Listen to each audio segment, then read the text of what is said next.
BCC न्यूजच्या रिपोर्टनुसार 4 मार्च 2025 रोजी बीड जिल्ह्यातील मस्साजोग गावचे सरपंच संतोष देशमुख यांची हत्या प्रकरणावर राज्याचे मुख्यमंत्री देवेंद्र फडणवीस यांनी भाष्य केले आहे।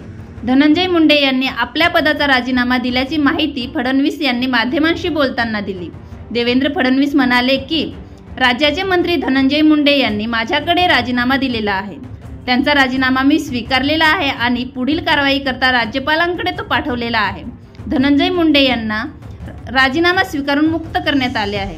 धनंजय मुंडे यांनी आपल्या पदाचा राजीनामा दिल्यानंतर एक्स प्लॅटफॉर्मवरून पोस्ट करत प्रतिक्रिया दिली आहे की मुंडे म्हणाले की बीड जिल्ह्यातील मस्साजोगचे संतोष देशमुख यांच्या निर्घुण हत्येतील आरोपींना कठोरात कठोर शिक्षा व्हावी ही माझी पहिल्या दिवसापासूनच ठाम मागणी आहे।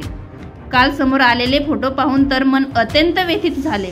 या प्रकरणाचा तपास पूर्ण झाला असून आरोपपत्र न्यायालयात दाखल झाले आहे। तसेच न्यायालयीन चौकशीही प्रस्तावित आहे।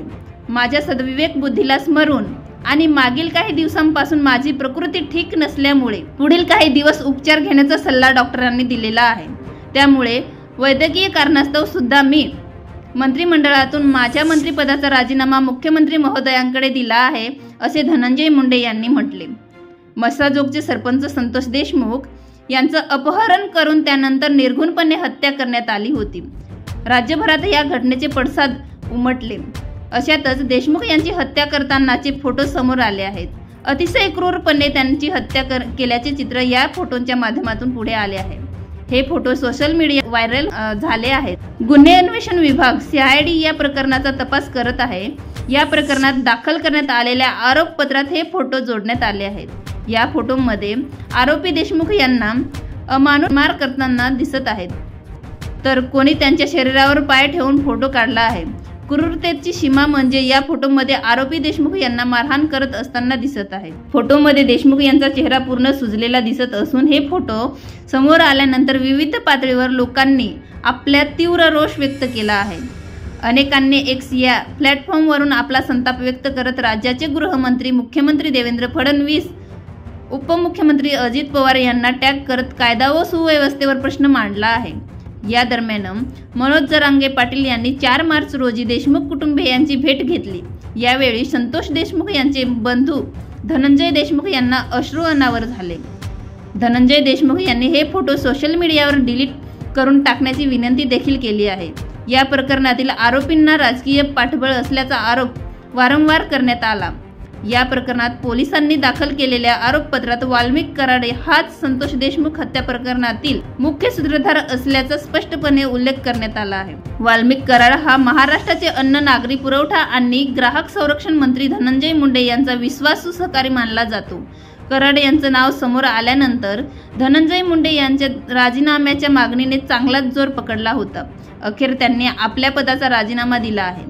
तसेच या प्रकरणात कोणी काय प्रतिक्रिया दिली ते जाणून घेऊया। धनंजय देशमुख माध्यमांशी बोलताना म्हणाले की एकच फोटो बघून मी डोळे झाकले, मला सगळे फोटो बघवलेच गेले नाही, मी तुटून गेलोय, काय करावं काही समजत नाही, अशी भावना त्यांनी व्यक्त केली। आरोपींना कसं वाचवलं जाईल याचं नियोजन केलं जातंय, पण मारेकऱ्यांना नीती साफ करणार नाही, अशी भावना देशमुख यांनी माध्यमांशी बोलताना व्यक्त केली। मनोज जरांगे पाटील यांनी यावर प्रतिक्रिया दिली की माध्यमांशी बोलताना जरांगे म्हणाले, हे भयंकर कृत्य आहे, आरोपींना फाशीची शिक्षा होईपर्यंत लढावं लागणारच आहे। जरांगेंनी धनंजय मुंडेवर आरोप केले की त्यांच्या राजीनाम्याची मागणी केली, आरोपींना दया आली नाही। सरपंच संतोष देशमुख यांचे शेवटचे वाक्य त्यांनी मान्य केले नाही। मस्साजोग गावचे सरपंच संतोष देशमुख यांच्या हत्येपूर्वी त्यांनी मारेकऱ्यांना विनवणी केली होती, माझे हातपाय तोडा पण गाव आणि मुलांसाठी मला जगू द्या।